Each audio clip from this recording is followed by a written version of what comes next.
Hare Krishna, dear devotees. Happy Ram Navami. Welcome back to the GBC SPT page.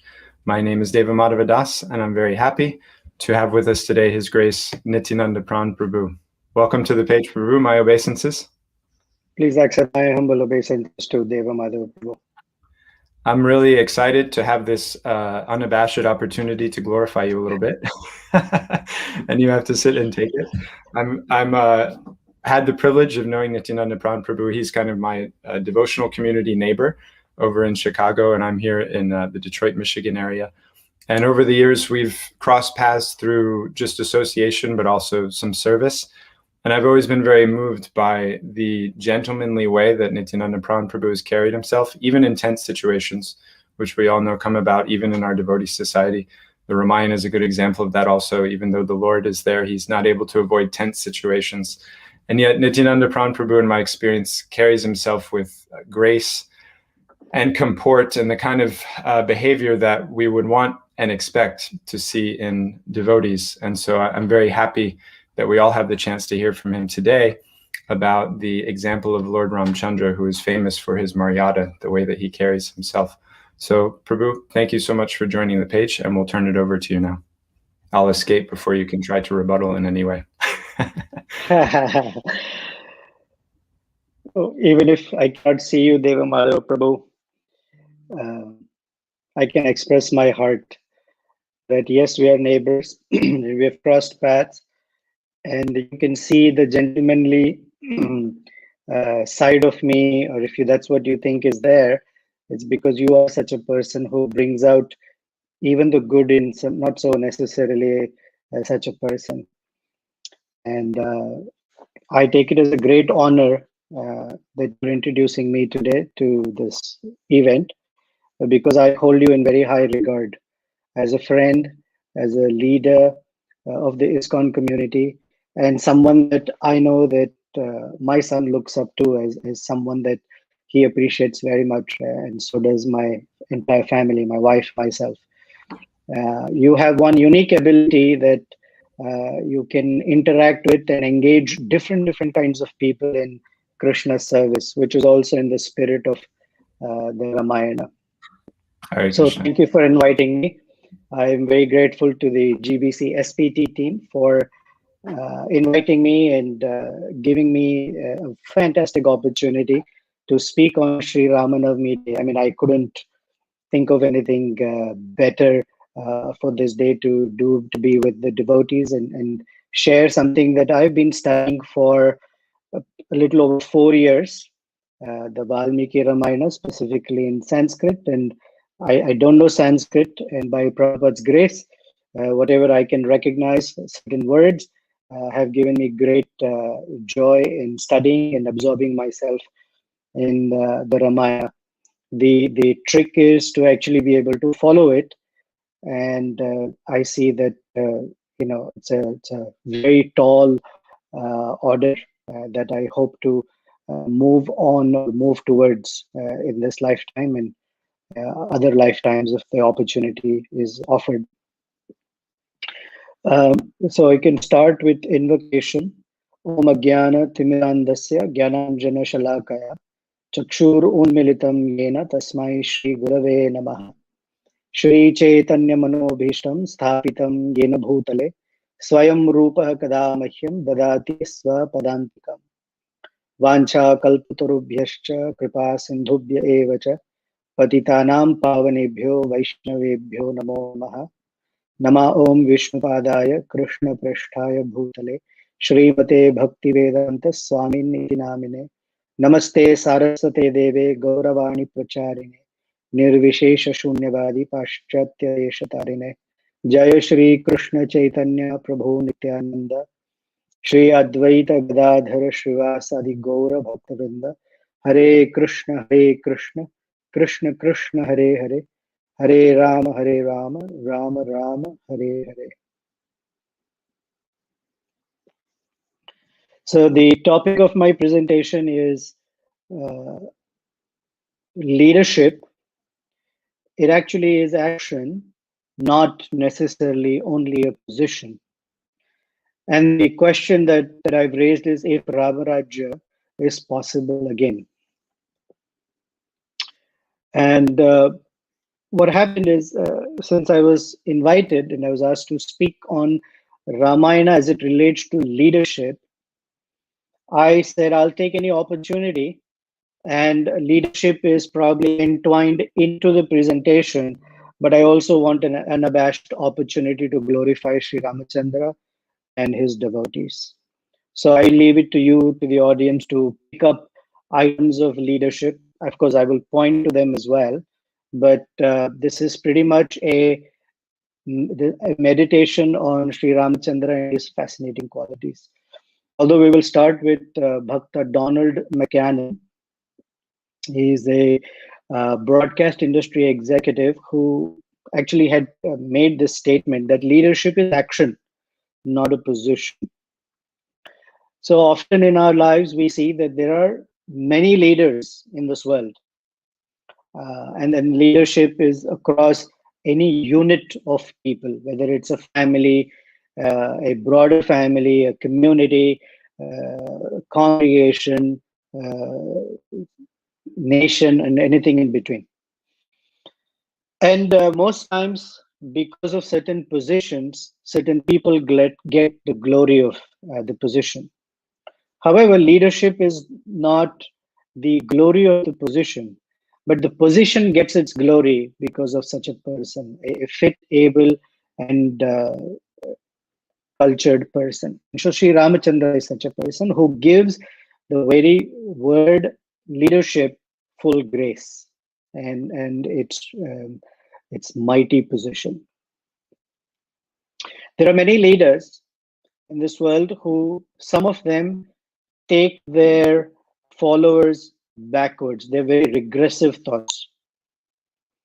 There are some leaders who take their followers forward. Sri Ramachandra is one personality as a leader who, by his qualities and behavior, took all his followers upward. So, as a spiritual society, our leadership is that which should take us upwards. So, the shining example is Srila Prabhupada, who not only made his followers progressive, and someone might argue whether it was progressive or not because it's rooted in tradition. Regardless, it is progressive. It's progressive in consciousness and ideally upwards. So that's a great leader. With that, before we dwell into what the Ramayana has to say, it's important to recite some invocation seeking the mercy of the worshipable Lord, his consort, and his associates. So these are a couple of verses from the work called Rama Raksha Stotra. They're in Sanskrit, and I'll explain it in English for some of us who may not necessarily know it. So the first verse is Dakshine Lakshmano Yasya Vame Cha Janakatmaja Purato Marutir Yasya Tam Vande Raghunandanam. I offer my obeisances to Raghunandana, the descendant in the Raghu dynasty, who is meditated on or visualized with Lakshmana to his right and Sita Devi, the daughter of Janaka, to his left, and Hanuman, who is always in front of him offering prayers. To such a setup of personalities, I offer my respectful obeisances, or I offer my respectful obeisances to Sri Ramachandra. One of the things about Sri Ramachandra and his holy name is that just by uttering his name, one can see a whole bunch of spiritual benefits. So this is a poem or a verse that is full of alliteration. So there is alliteration in the words Bharjanam, Arjanam, Tarjanam, and Garjanam. So the verse says, Bharjanam Bhavabijanam, Arjanam Sukha Sampadam, Tarjanam Yamadutanam, Rama Rameti Garjanam. Wherever there is the loud roaring Garjanam of the names of Rama, Rama, Rama, so iti, there certain things happen. the seed of continued birth and death, bhava bija, gets smashed. So it's called bharjanam. All kinds of material and spiritual happiness and abundance, sukha sampadam, arjanam, means it takes root or it starts to sprout. And Yamadutana Tarjanam. The Yamadutas are cast away. Tarjana means to cast away. Simply by loudly chanting Ram Rama iti. Then how can we discuss Ramayana without seeking mercy from Valmiki Rishi, who is the greatest poet that ever crossed this universe and is still there? And he wrote this Ramayana with full realization. So the verse says from Agastya Samhita, Valmike Munisimhasya Kavita Vanacharina Shrunvan Ramakatha Nadam Konayati Param Gatim. He says, who is there such a person, Kona Yati, who will not attain the ultimate abode? For a person who is in the forest of material existence. So we're, according to Narada Muni in Srimad Bhagavatam, we're all in the forest of material existence. And in this forest, there are some wild beasts. And especially a lion, when he roars, the strength of his roar is such that it can kill a person out of fear, and they will leave this world. So poetically, we're being told that there is a forest of poetry, Kavita Vana, a forest of poetry. And there is a lion, Simha. His name is Valmiki. And he is prowling and wandering in this forest of poetry. And he very loudly roars. And his roaring is Rama Katha. The nadam means the sound or the reverberation of Rama Katha. One who hears this will leave this world and attain the supreme abode or Ramachandra's abode. So in the forest of poetry, we hear the line Valmiki roaring Ramakatha, which will lead us out of this material world onto the spiritual world.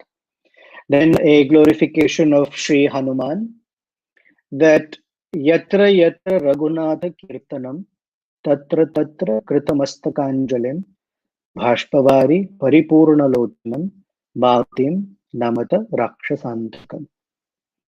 This Maruti Hanuman, who is the killer of Rakshasas, he has a particular feature that he can be fierce and kill hundreds and thousands of Rakshasas. But as soon as he hears Ramakatha, and so the verse says Yatra Yatra. In Sanskrit, Yatra means where. But when it is used twice, Yatra Yatra, it means wherever. So wherever there is a discussion of Ramakatha, Tatra Tatra, in all those places, Sri Hanuman manifests. And his manifestation is not this powerful pose or powerful presence, but in a very humble way. Krita Mastakanjalim. He bows his head or holds his hands to his head. If you look at the picture, his hands are folded at feet of Ramachandra. Krita Mastak Anjalim. Bhashpabari. And his eyes are filled with tears of ecstasy. Paripurna Lochanam. Eyes are filled with tears of happiness by the wanting to hear Rama Katha. Actually, in many places, wherever Ram Katha is being spoken, they keep a seat specially for Hanuman. And the understanding is that Hanuman definitely comes and sits there to listen to Ram Katha. So with that, before we discuss leadership, I thought it would be nice to appreciate why the Ramayana stands uniquely, singularly effulgent in the world today among the followers of Vedic Dharma, because it has everything that a person can look for and benefit from. However, I don't have time to get into the glories of Ramayana, so I'll just give you a very quick highlight. And Devamadhu Prabhu, I was going to ask you, would you like Mahaprasadam, the Hindu temple style or the ISKCON style? Which meant Hindu temple style means you get Mahaprasad only enough to lick it and get a little taste and sort of be left wanting for more. And the ISKCON style is you're fed like anything and still wanting more. But given the time limit that we have, so this probably is Hindu temple style Mahaprasad for the moment. So I hope it's okay. I'm used to up to the neck. I know, me too. I would come to your temple. The Kishore Kishori's Prasad was famous. Yes. There is a saying in our native tongue. If someone says, "Have you eaten enough?" He says, "Look in my eyes, you can see the rice grains." So why the Ramayana is, here are some things about the Ramayana. That it contains all the 6 angas of Sharanagati. So if someone wants to learn what is Sharanagati, one should study the Ramayana carefully. All the 9 processes of bhakti are present. Shravanam, Kirtanam, Vishnu Smaranam, Padasevanam, Archanam, Vandanam, Dasyam, Sakhyam, Atmanivedanam. They're all there, completely sprinkled throughout the Ramayana. The 12 rasas are there in full glory. I said all categories of rasas except, and it's obvious, the except is the Parakiya rasa. That is the mellows of conjugal love outside of marriage. Although from the persons who meet Ramachandra, there is invitation for it. But Ramachandra does not cross the border or the limit of Swakiya Rasa with his own wife Sita Devi. And he gifts them Parakiya Rasa in their next life. The sages of Dandakaranya and Shurpanaka, for example. So except for that, all other rasas are there. It's a very, very juicy, tender, savory scripture. Generally, people think of Ramachandra as this very poised, strict person, which he is. But I also like to, I've come to appreciate him as a hopeless romantic as well. And there are many, many such interactions with Sita Devi that identify him so. And finally, the 24 is that the entire Gayatri mantra, the Brahma Gayatri, starting with Tat Savitur, etc., is encoded right within the Ramayana. There are 24 syllables for the Gayatri, and interestingly, there are 24,000 verses in the Ramayana. And every first verse, and after that, every 1000th verse begins with the next successive syllable of the Gayatri. For example, the Gayatri starts with Tat Savitur. So the first verse of Ramayana begins with Tapaswadhyaya Niratam. And the Gayatri ends with Prachodayat. And the very last syllable in the Ramayana, the 24,000th verse, ends also with Ta. And so the entire Gayatri is encoded. Now, generally for common people, the Gayatri is not given without qualification.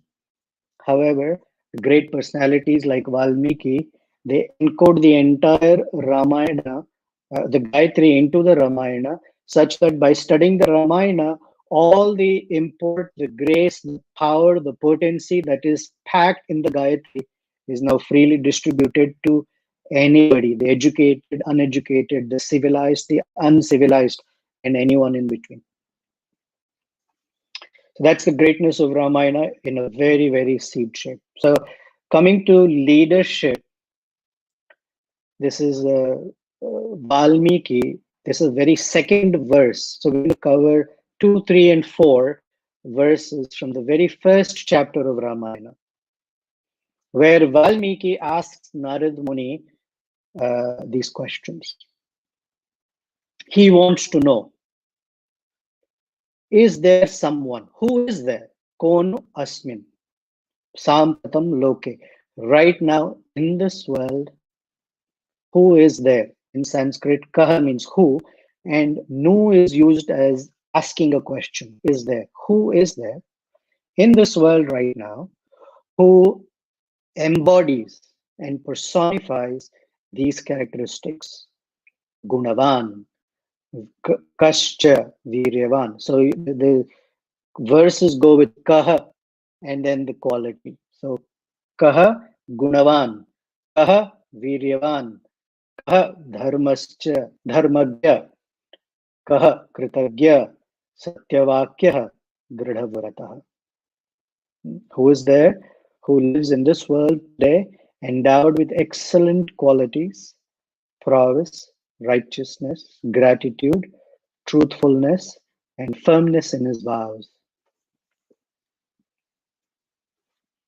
Then he says, Charitrena chako yuktaha, sarvabhuteshu kohitaha, vidwan kaha samartascha, kascha eka priyadarshana.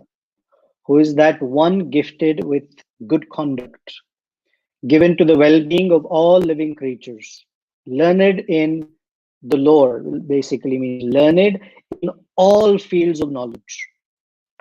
Who is there who's capable of doing things which others cannot do? And one who is singularly handsome. And the third verse he says, Atmavan kaha jitak krodha, dyutiman kaha ko anusuya kaha, kasya bibhyati devascha jataroshasya samyuge. Who among men is self-restrained, who has conquered anger, who is endowed with brilliance and free from envy? Who is that when excited to wrath or when he is made angry, even the devatas and others are afraid? Now, in the same verse, he asks, who is Jita Krodha, one who has overcome anger. And then he talks about Jata Roshasya Samyuge, which means anger has its place and application. But he wants to know, who is such a person? Now, these are a collective of 16 qualities. And this is how I have appreciated them. And for the sake of this discussion, I've put them into 4 categories. The first category is Gunavan. Now, Gunavan in general means one who has qualities, but it stands on its own. And the great acharyas explain why it stands on its own. It is a complete a quality or a set of things that covers his entire persona, makes up his persona. And then there are 3 categories. I've reorganized the words that Valmiki has asked into 3 other categories, which I call character, service, and abilities. And the same that he has asked are in these, but I'm going to go through each one of these categories a little bit more in detail. Again, this is completely Hindu temple prasadam style, because if I get into, not that I have the capacity, but if for whatever I do, each of these qualities we can speak till the cows come home. But let's start with Gunavan. According to Sri Yamunacharya in his Stotra Ratna, he starts glorifying the Lord as you are naturally controlled by the love of your devotees. You're generous. You are in possession of great auspicious qualities.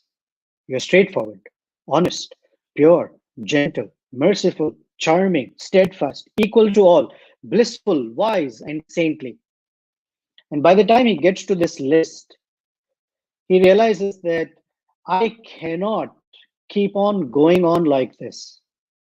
So therefore, O my Lord, you are the nectarian ocean of all transcendental auspicious qualities. And by that, he is in his mind, he has covered everything and some more. In the Mangalarati, we every day sing Kalyana Gunarnavasya, that he is the ocean of all auspicious qualities. And Yamunacharya uses similar phraseology. He calls him Amrutadhi, Kalyana Guna Amrita Udadhi, the ocean of nectarian auspicious qualities. Now, in Sanskrit, when you see the suffix van, it means a collection of. So that's one reason for Gunavan, that he's a collection of, a composite of, and all sorts of qualities. And interestingly, those qualities don't clash with each other. Some people have few of these qualities, some people have many, but there is nobody except Sri Ramachandra or the Supreme Lord who has all of these qualities in infinite quantities and never clashing with each other per se. Another meaning of the word Gunavan, according to Vishwakosha dictionary, is that single quality perhaps by which a person is remembered again and again and again and always. So when someone thinks of Sri Ramachandra, for each one of us, there is one or there are a couple of qualities that we immediately remember him by. That's the meaning of the word Gunavan. Now, another meaning for the word Gunavan is his characteristic of Saushilyam. Now, the reason Saushilyam is identified is when Valmiki is asking a question, is there a person who is Gunavan? And then he lists these qualities. So in poetry, there's no room for redundancy. So one might wonder why he says Gunavan and then asks all these qualities. So there are two reasons. One, by saying Gunavan, one may think that a couple of qualities might suffice. But he wants to know who is this person who has all these qualities and some more. And because to avoid repetition, the word Gunavan actually means Saushilyam.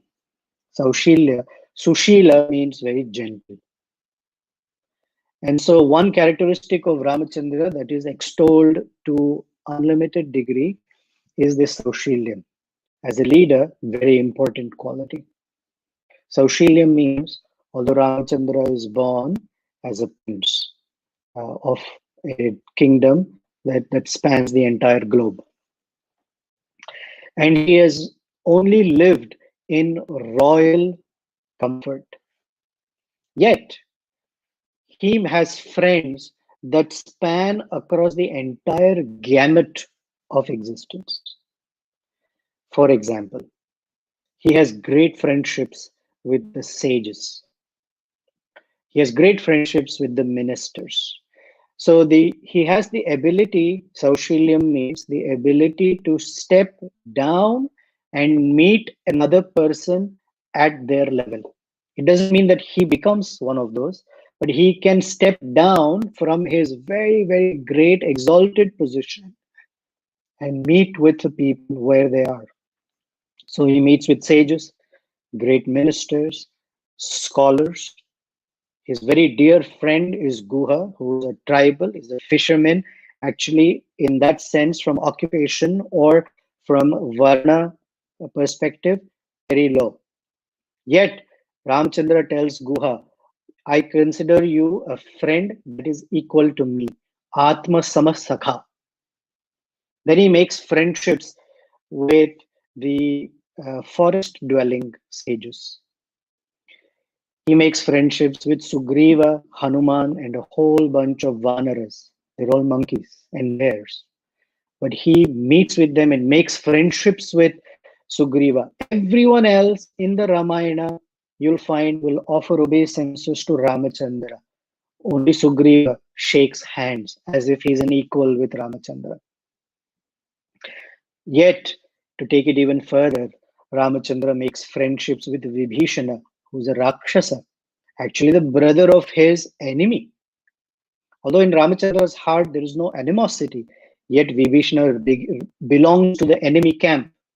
Even with him, Ramachandra tells him, we are not four brothers. We are actually five brothers. You are our fifth brother. So this is Saushilyam. Doesn't have the arrogance of his position. So when we get into his character, I'm looking at the time, when we look into his character, Valmiki asks, Dharmagya. Actually, the word used in this sloka is Dharmagyascha. And the cha means dharma and everything else, which means he knows what is real dharma. He knows how Narada Muni identifies in Bhagavatam the other outbursts or upstart dharmas, chaladharma, upadharma, vidharma, etc. And he also knows what dharma is not. Now, knowing something is one thing and living it is something else. That's coming up. But how do we know that Ramachandra knows all the minute, very, very delicate reconciliations in dharma that otherwise look as very contradictory? Is in his speech to his mother Kausalya, who tells him, you should not go to the forest. And here are the reasons. In fact, Lakshmana gives him Raja Dharma and tells him you have every right to take on the throne. In fact, you can even arrest Dasharatha if required. If you can't do it, I will kill Dasharatha and you be the king. Ramachandra gives him a whole speech on why it is right for him to follow the order of the king. When Kausalya says, I will also come with you to the forest, Ramachandra forbids her, saying, it is right for me to go and it would be wrong for you to abandon your master and come. Then when Sita Devi wants to go, there is a little debate, and then she defeats him in one sense out of love, but he also identifies why it would be difficult for her to go to the forest. And finally, a big section in the Ramayana is when he kills Vali. And Vali actually tells Ramachandra or shows him 13 flaws, supposedly, according to Vali, 13 flaws in Ramachandra's behavior. And Ramachandra counteracts and responds to all those 13 items in such a fantastic way that Vali offers obeisances and tells him, actually, it was right on your part to kill me. And now please give me your blessings. And he offers his obeisances to Sri Ramachandra. Another aspect of character is Satyavak, always speaks the truth. In fact, he speaks the truth to anybody he meets. There is no lying, ever. If he meets great sages, obviously he speaks the truth. When someone asks him, who are you? He speaks the truth. Even if it is a demon, like Shurpanaka. When Shurpanaka comes, the forest is always filled with you don't know who. And Shurpanaka is in disguise of a very attractive woman. And they sense that this is a Rakshasi. And she asks him, who are you? And he gives his entire identification. I am Sri Actually, Lakshmana speaks, but Ramachandra says, I am son of Dasharatha. This is my brother Lakshmana, my wife Sita. We have been banished from Ayodhya and we're living in Dandakaranya. Generally, one's identity is not easily revealed, but he speaks the truth. For example, and there are many other such examples. Then Vidwan, now he's learned. There is a famous saying in the circle of reciters of Ramayana. They say, Veda Vedye Pare Pumse Jate Dasarathatmaje. Veda Prachetasad Asit Sakshat Ramayanatmanaha. That the Ramayana is actually taking the avatar of, or the Vedas taking the avatar as Ramayana. When Valmiki appearing as the composer and the Supreme Lord who's called Vedavid, as we hear in Bhagavad Gita chapter 15, Vedeshcha Sarvair Ahameva Vidya Vedanta Krit Vedavid evachaham. So that personality appears as Dasharatha's son. And Ramachandra is so astute in his knowledge of the Vedic literature that he knows the Vedas, the Upanishads, the Vedangas, the Samhitas, the Aranyakas, all of them, the Puranas, the stories, everything. In fact, when he's about to leave for the forest, one of Dasaratha's greatest ministers, who was there in his court by the name Jabali, which we famously know as Prabhupada tells us that Jabali was very truthful. When Gautama Rishi asked him, "Who's your mother?" and he said, "I don't know. My name is Satyakama of Jabali," same Jabali, gives Ramachandra a whole reasoning why he should not go to the forest. And when Ramachandra hears that reasoning, he tells Jabali, "My dear sage, you're an atheist. In what you are speaking, there is no Vedic truth." And Vasishtha has to intervene and confirm to Ramachandra, no, he's actually not an atheist, but he's speaking out of love to somehow keep you back in Ayodhya. He doesn't want to see you go to the forest. Then he's also called Atmavan. Atmavan has many meanings. This word Atmavan appears in the first chapter of the first verse of Aranya Kanda, because he's just entered the forest. Pravishyatu Maharanyam Dandakaranyam Atmavan Ramo Dadarsha Dudharsha Tapasashrama Mandalam. And the great Acharyas comment that the word Atmavan has multiple meanings. One, of course, is that he is fearless. He is situated in his spiritual position to such a degree that he is fearless. So it's a characteristic of a leader. All these are characteristics of a good leader. Atmavan is fearless. Now, fearless, there are two types of persons who are fearless. The great sage is fearless, and a fool is also fearless. And so if one might wonder, oh, he's fearless, then we know that Ramachandra is a great sage-like personality because he is Dharmagya, Satyavak, and Vidhan. So he's not foolish. So fearlessness means he is situated in the full understanding of his constitutional nature. Another meaning of Atmavan is that he is fixed in the absolute truth. In Bhagavatam, we hear Bhayam Dvitiya Bhineshatasyat, that fear comes from the sense of a second. A sense of second means something other than or someone other than Krishna exists. He is the absolute truth. So Atmavan means situated in the absolute truth.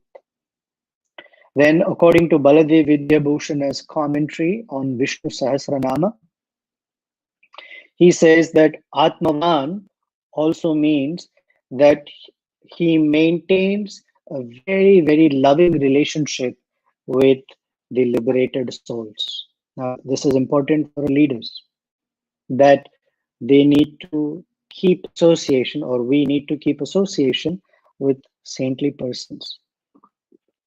And not just a casual acquaintance, but actually a very deep, loving relationship where there is freedom to guide and train and coach leaders. Finally, Dutiman is effulgent. Now, we might say that all leaders are effulgent. Only they carry an aura. And the aura that Ramachandra carries and portrays is not just aura, but is actually visible.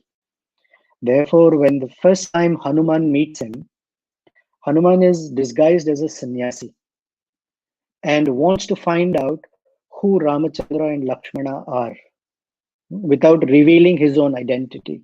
Are they spies of Vali? Why are they there? Are they planning on attacking Sugriva? It's not clear. But yet, Hanuman, who's so powerful and expert, when he approaches Sri Ramachandra and asks 2 or 3 questions, he's unable to hold his own disguise, that he reveals his form as Hanuman, even without Ramachandra uttering a word to Lakshmana. That is his effulgence, the power of his, what we say, duty man. That means their presence is so big and so powerful and charismatic that people cannot approach them with some sort of secrecy or duplicity. Moving to service. Kritagya. Ramachandra is very, very grateful. Now, what is the quality of gratitude? And it is described that Sri Ramachandra, in the very first section of Ramayana, when Dasharath Maharaj asks his assembly and his citizens, why do you think that Ramachandra is fit to be the king? Please tell me. They don't hesitate in saying, Katanchit upakarena kriten ekaina tushyati, na smaratya apakaranam shatamapi atmavattayaha. This Ramachandra is such a personality that he becomes very grateful if someone does or offers one favor to him. Kritena ekena tushyati. He becomes very happy. Now there is a flip side to gratitude, and that flip side is nasmarati apakaranam shatamapi. Even if one does hundreds of disfavors to him, he doesn't remember them. But a small act of service or a small act of favor, he will not forget it. He will remember it very much and become very happy. It's a great quality to have. Then there is another verse. This is from the Kishkindha Kanda. I'm sorry, this is in the Sundara Kanda. I'm so sorry. Sundara Kanda. I'm conscious of time suddenly. In Sundara Kanda, there is a story which I think I should narrate quickly. Sita Devi narrates a very private and confidential event that nobody knows except she and he, Ramachandra. And she has to narrate this to Hanuman so that when he goes back to Ramachandra, and Ramachandra will ask him, did you meet Sita? And how do I know that it is her and not someone else? He has to narrate this story.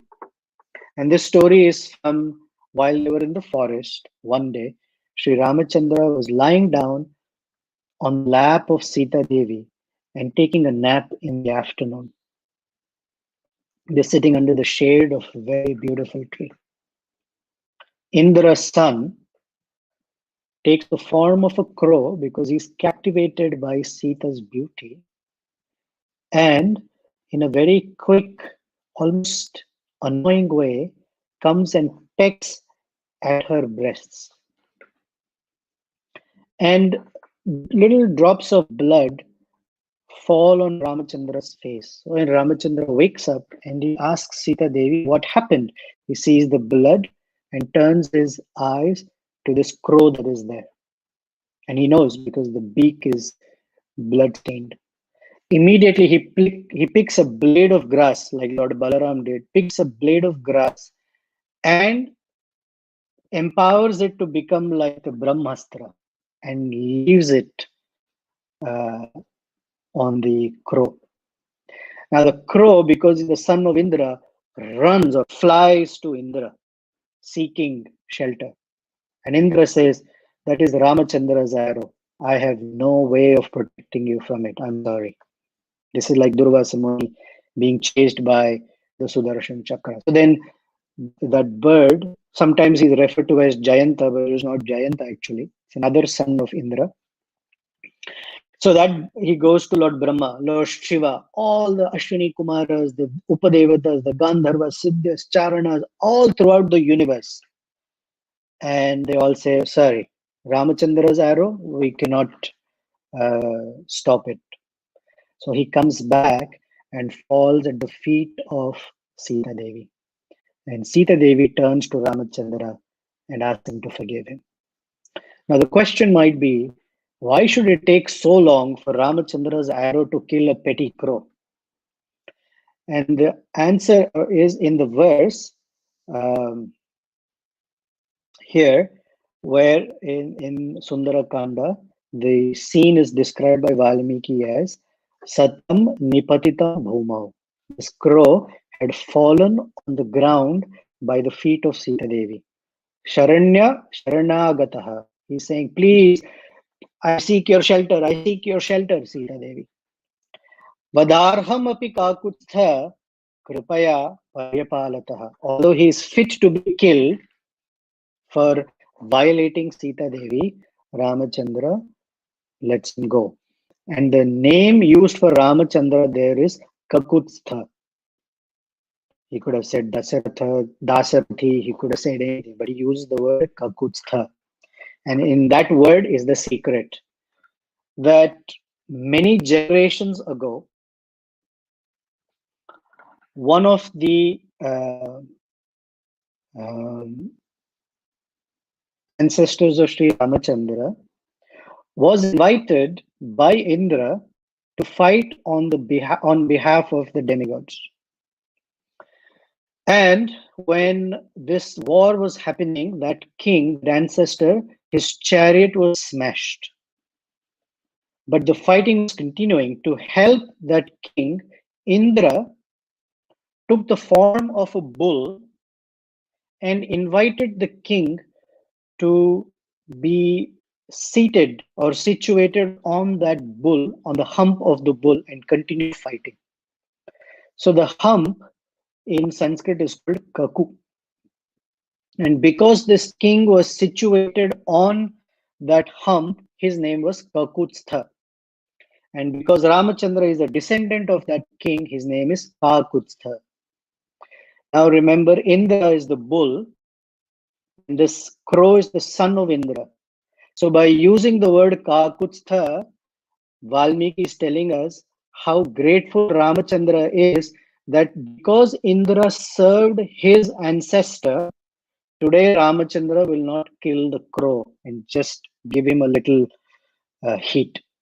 It did not kill him. Although Vadarhamapi is fit to be killed, he forgave him. This is his sense of gratitude. Then Sarva Bhuteshu Kohitaha. He is the one who benefits all living entities. Deva Madhava Prabhu, I think I'm running out of time. And I had told Shamasaki, I don't know if I'll be able to get through these wonderful qualities. What do you suggest we do?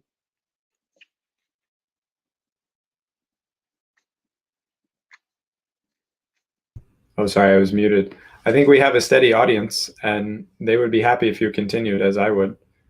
There's nothing else to teach today, so what better thing to do than hear the glories of Lord Ram from somebody. I would like to mention now that all the beautiful darshan that we're getting, these deities that we're seeing in Prabhu's slides, are his own deities at home, who I believe you installed them last year, Prabhu, or the year before?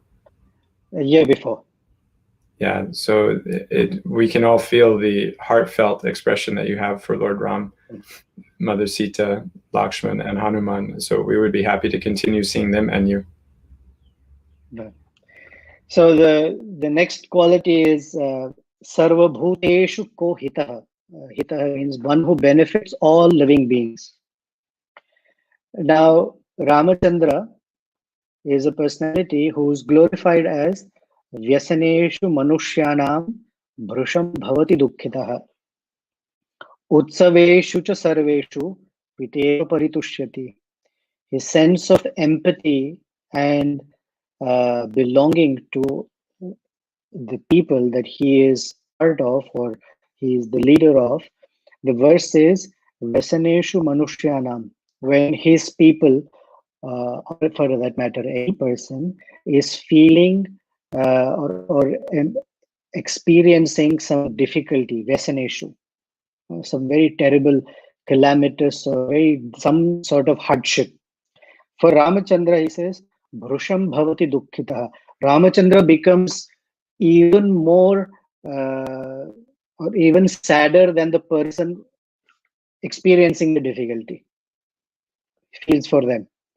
And on the other hand, if someone is celebrating something, then he says, Utsaveshu cha sarveshu. If someone is celebrating some uh, good thing in their life, then, like a very kind father, he also celebrates.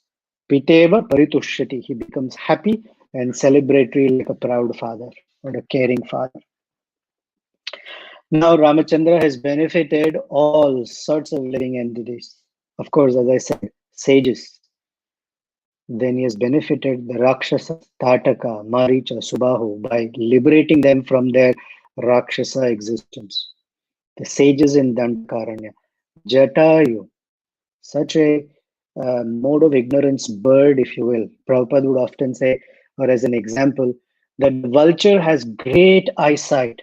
It flies about a couple of miles up in the sky, but has such sharp and keen eyesight that it can trace a dead body. And he would say, what's the use of having such great gifts if they're not utilized properly? So having great eyesight, but looking for dead bodies. What's the point? So vulture is generally considered in our ISKCON parlance, a moochie bird because it feeds on dead bodies. But Ramachandra embraced Jatayu and said to Sita and Lakshmana, actually, Jatayu is more to me than you and Sita. If I have to give someone up, I would rather give you up than Jatayu. In fact, this is his feeling for Jatayu when Jatayu actually failed in his service. He could not protect Sita from Ravana. So, for a person who has failed in their service, if that's the kind of feelings and benefit Ramachandra can give, then what to speak of someone who actually is successful in his service, like Hanumanji. Next, there's so much more, and he met Virada, Kabanda, all of them, Vibhishana. In fact, he wants to benefit even Ravana. Ramachandra says, I have no animosity with Ravana. If he simply brings Sita back and says, please forgive me, today I will forgive him completely and in fact make his kingdom even better. Then Valmiki asks, Kascha Eka Priyadarshana. I have not included the word Eka. It means exclusively pleasing to look at. There is nobody as pleasing to look at Sri Ramachandra. For example, when Ramachandra entered Dandakaranya forest, thousands and thousands and thousands of sages rushed to meet him. And when they came up close to him, they were all frozen. The word in Sanskrit is stambha. They became captivated. And the captivation was that different sages had glanced, cast their eyes on different body parts of Sri Ramachandra. Some group of sages saw his nails. Some were fixed on his wrist, some on his arm, some on his shoulder, some on his neck, some on his ears, eyes, nose, lips, his chest, his navel, his hips, his thighs, knees, feet, the toes, the nails of his toes. Every feature was so perfectly formed and in its right place, in the right proportion, that the sages became completely enthralled, that their eyes did not move from that body part to any other body part. They were continuously drinking the form of Lord Ramachandra, even if it is one tiny body part that they were enthralled by. Now one might say, do all leaders have to be good looking? So ugly people cannot be leaders. So the idea of Priyadarshana, although he is externally beautiful, the Priyadarshana feature is that the mind, the face is the index of the mind. A person who is dealing with something, if they are preoccupied, then that particular thought manifests on their forehead or on their face. So if they are worried, you can see it. If they are anxious or fearful, you can see it. If they are nervous, you can see it. But Ramachandra, because internally all these feelings don't exist for him, fear, worry, anxiety, all of that, it never appears on his face. So, regardless, whenever, whoever approaches Ramachandra, you will find him always in that pleasing condition because his own heart or mind never moves from the place of full bliss. And that is why he's called Rama.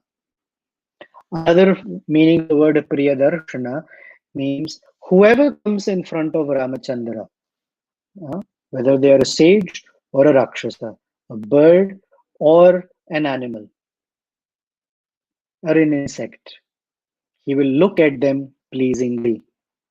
Priyadarshana, a great quality for a leader to not be either predisposed or prejudiced about anybody that they're going to meet with. Then Jita Krodha, one who has conquered anger. Technically, Jita Krodha does not mean that they cannot get angry. It just means that they know when to curb their anger and when to use it for a purpose. Generally, anger, as we know from Bhagavad Gita, comes from unfulfilled expectations. Ramachandra has no expectations from anybody. So there is nothing to be unfulfilled. So there is no anger.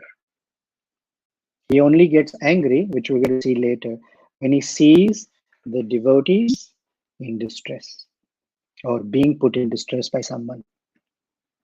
Anasuyakaha, free of envy. Actually, in non-envious or free of envy means Ramachandra does not desire anything that belongs to someone else at all. He doesn't covet anyone's possession. In fact, even his own possession he does not covet.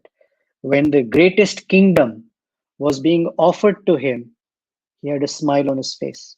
And in a moment's situation, without any notice, that entire kingdom was taken away.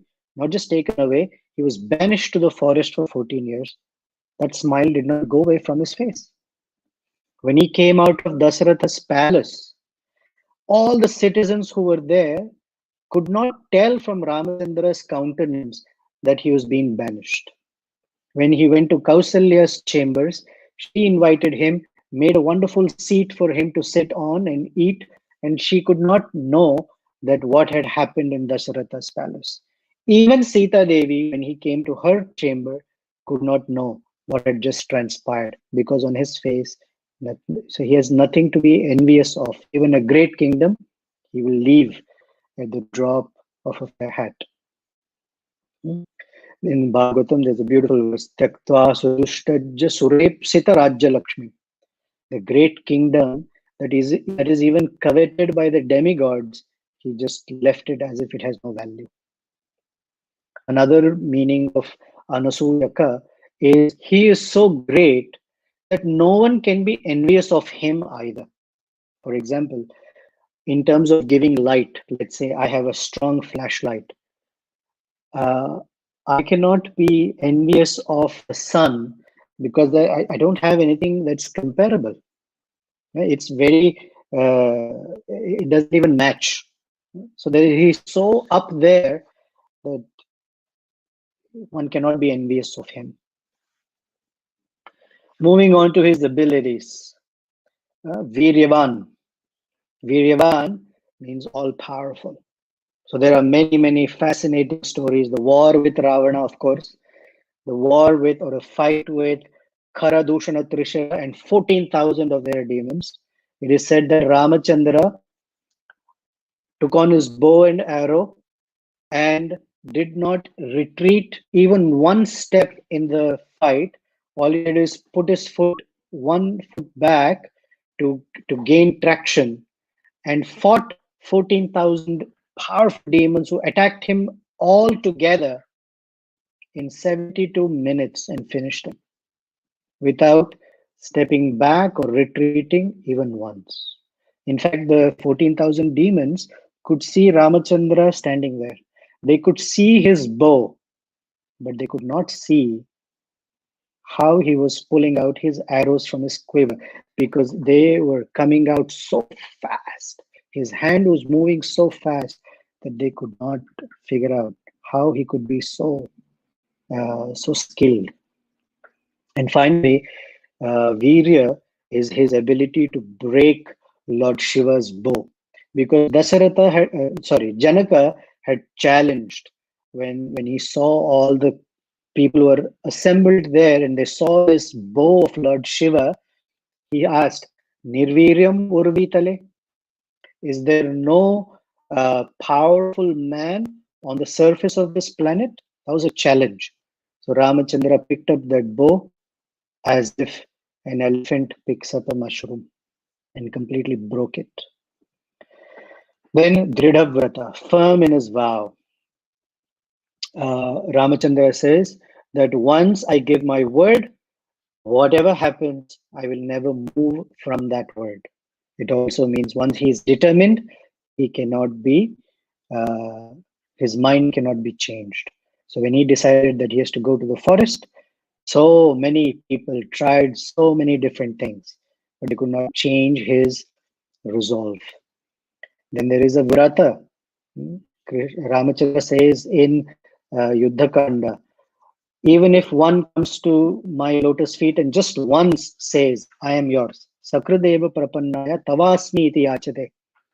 Tava Asmi, I am yours, Ramachandra. If he says it even once, Abhayam, I give them fearlessness. Etad mama vratam. Etad vratam mama. This is my vow. And that is why people are always attracted to Ramachandra, because he always makes good of his vow. And internally, there is no weakness of heart for Ramachandra. And because there is no weakness of heart, he never moves or gives up his vow. Charitrena chiko yukta. Charitra, Charitra means character or personality, and Charitra means following Vedic customs. Is very, very thorough in following Vedic customs. Even in the forest, he followed all the proper rituals, did his Gayatri, offered oblations to the superior authorities, and followed his guru very, very devotedly. Because we understand that the guru is sometimes considered higher than the Supreme Lord in terms of their or our importance or their importance in our life. When the great prince Rama and other prince Lakshmana were invited by Vishwamitra, Vishwamitra walked through the forest, and Ramachandra and Lakshmana very, very devotedly, obediently, gently followed Vishwamitra for 12 miles without asking a question, without uttering a word, without Vishwamitra even looking back or even saying, oh, you're great princes, I'm happy you've come along. Nothing. He looked forward and kept walking. And these two just walked behind him humbly. And that is when Vishwamitra recognizes that they are so exquisitely cultured that they're following their guru without any sense of ego or any haughty, I'm a prince after all, nothing. And then the word samartha. Samartha means skillful or able. He can execute anything. When Sugriva narrated Vali's strength to Sri Ramachandra, Ramachandra said, no problem, I can fight Vali. But Sugriva said, Ramachandra, I need a little demonstration. Can you show me that you have capacity similar to Vali? Because Vali is very powerful. So Ramachandra saw the skeleton of Dundubhi, was this mighty buffalo that was killed by Vali. So Ramachandra walked up to that skeleton and with his big toe, flicked that skeleton and it went and fell 80 miles away. And asked Sugriva, what do you think? Sugriva, unfortunately, at that moment said, the skeleton is dry. I know the buffalo was very, very powerful when flesh and all of his muscle was all there. and Vali had killed it. But now skeleton's lighter, significantly lighter. Can you demonstrate something else for me? Then Ramachandra released an arrow that pierced through 7 sal trees. Sal trees are very, very hard woods. 7 sal trees entered the earth, circumambulated Patala Loka, and came back to his quiver. And that's when Sugriva said, "Yeah, yes, I agree." And Ramachandra demonstrated by building a bridge of stone on an ocean. And it's not just if structural engineers can appreciate it. Generally, you have to look at weight, how much weight the bridge has to carry. And the numbers given for the monkey army is numbers that we don't even have, I can't even explain. They start with millions of billions and then keep going from there. And that bridge was able to hold. And finally, Kasya Bibyati Devascha Jata Roshascha Samyuge, even the demigods are afraid. When it says Devascha, it means demigods and Gandharvas, Charanas, Rakshasas are also afraid of Ramachandra if he were to glare at somebody. When he wanted to cross Samudra, he asked, he fasted for 3 days seeking Samudra's permission to give them way. Samudra did not come. Ramachandra glared at the ocean, and in an instant, the entire water started boiling. Generally, to boil salt water takes longer, and to what to speak of boiling an ocean. The entire ocean started boiling to such a degree that the fish, the sharks, and the whales started to burn. And that's when Samudradev came out and said, "I'm so sorry. I misunderstood who you are and what your abilities are. And I don't want to incite your wrath." Um, Another example is when Ravana is recruiting Maricha to do the dirty work of distracting Ramachandra so that he can kidnap Sita Devi. Maricha tells him, "You're a fool. Don't even try. Because if you try something like this, it's only going to end up in your death. Of course, my death." So he says, "Kimudyamam vyartham imam kritva te rakshasadhipa." Udyamam vyartham. It's a waste of effort. Don't do it. Why? He says, "Dushta chetottam rane tan tataha antam tava jeevitam."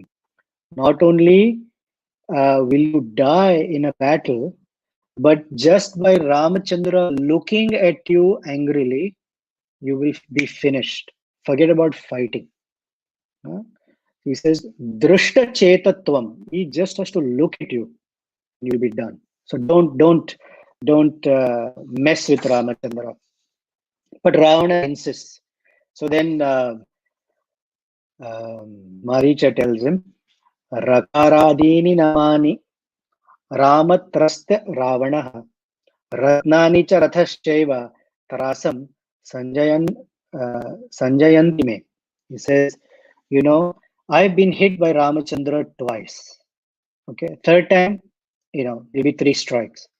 But after being hit by Ramachandra first time and second time, I have become a monk in the forest because I don't want to ever be somewhere in the neighborhood of Ramachandra. In fact, I am now so afraid of Rama that any word that begins with Ra gives me, the fear that I literally, my heart comes into my throat. Then he gives the example. If someone says Ratna, because the word starts with Ra, I shiver. Or Ratha, I shiver. In fact, even your name, Ravana, when I'm to say Ravana, because it starts with Ra, I'm afraid. Not because of you, because the name of Ramachandra also begins with Ra. I don't want to mess with him. So with that, these are the 16 qualities of a leader that are necessary and need to be utilized from different occasions so that not only are they who give glory to the position, not the position giving glory to them, but can lead their followers and themselves upward, not backward or even forward. Forward is better than anything, something is better than nothing, but ideally leading the followers upward. So, with that, I want to pause. I'm sorry I went longer than I wanted to. Uh, and let's see if there are some comments, concerns, objections, questions, whatever you'd like me to serve you as. Thank you, Prabhu. That was wonderful. And the comments that I could see were just keep going.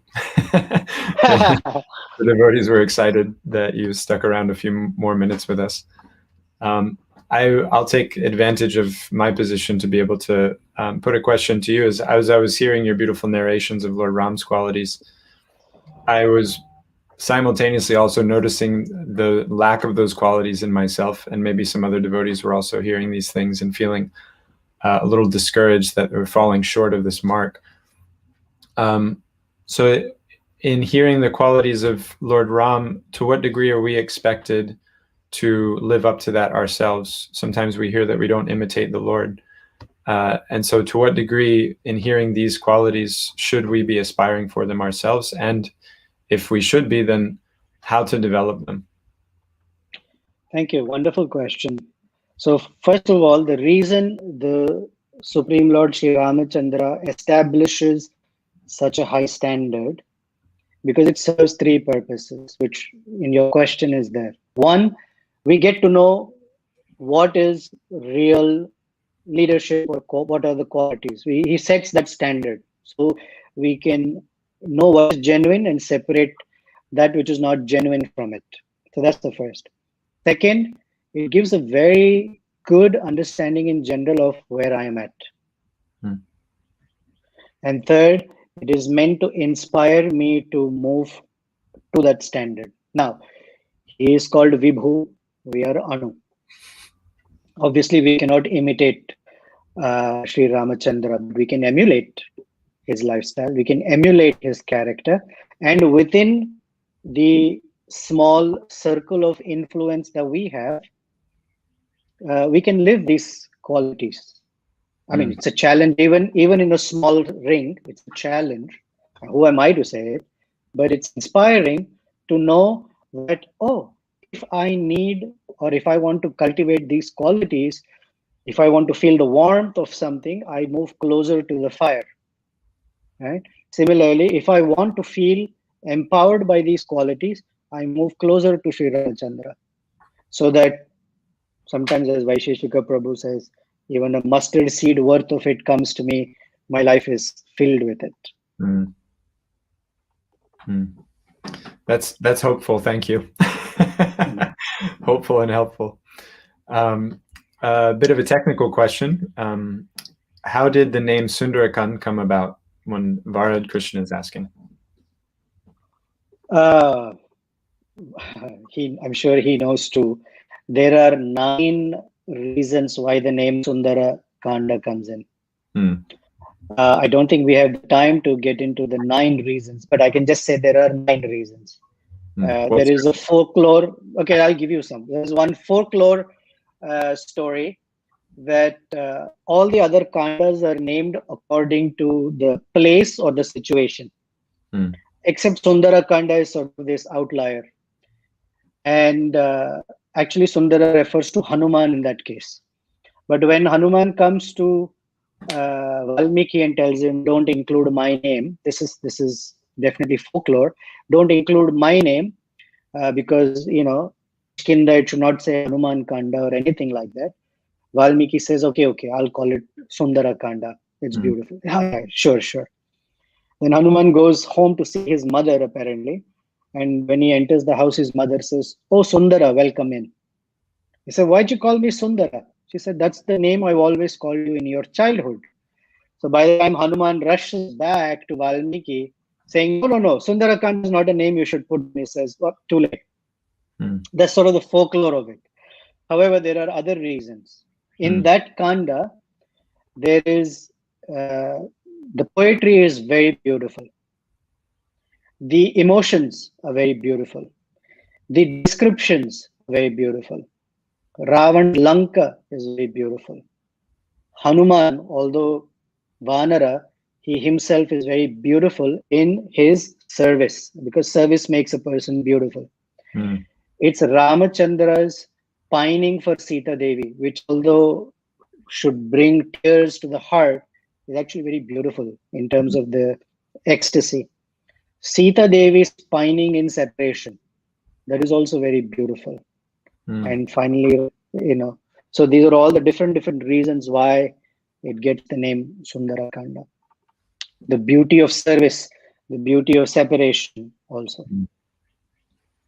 Thank you for that beautiful explanation and question for people like me who are not as aware of the glories of Lord Ram and the Ramayana as you fortunate devotees. Okay, thank you so much, Nityananda Pran Prabhu.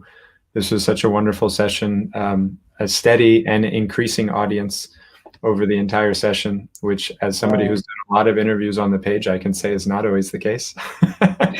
But we only had a growing audience, and I myself was feeling very grateful to have the good excuse to sit and hear the whole time from you. Having, again, your neighbor in devotional service over here in Michigan, I always saw the Chicago community under your care as the kind of gold standard for what is possible in the ISKCON congregation world. Although many householders living outside, they were very active at the temple. There was a lively brahmachari ashram at the same time, gorgeous deity worship, excellent prasad. It was dangerous to go downstairs at 1 p.m. in Chicago temple. You wouldn't come back up out of your coma until 4 or 5 in the afternoon.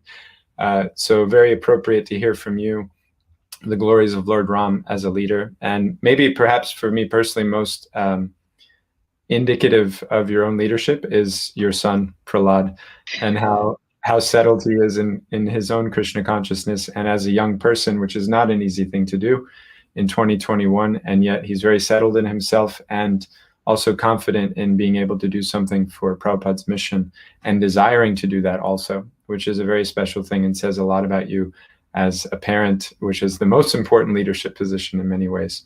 So thank you for glorifying Lord Ram in such a wonderful and extensive way for us today. And we hope to have you back on the page again soon. I would love to come back, but thank you very much. And thank you for your kind words. As far as Prahlad's concerned, yes, mom and dad have definitely contributed, no doubt. But your contribution and the community that you have there cannot be ignored. We're picking the right fruit. I know how to do that much. When the fruit looks sweet, I know where to go get it. Thank you. Thank you, Prabhu. I wish you and everyone a very, very fascinating, joyful, inspiring Sri Ramanavami. Jai, a wonderful blessing. And again, encouraging the devotees to keep an eye on the SPT page. We're always looking to bring devotees like His Grace Nityananda Pran Prabhu on to glorify the Lord and enliven us all in our service. So please keep an eye out, and we look forward to having you back again soon. Srila Prabhupada ki jai. Jai. Ramchandra Bhagavan ki jai. Ki jai.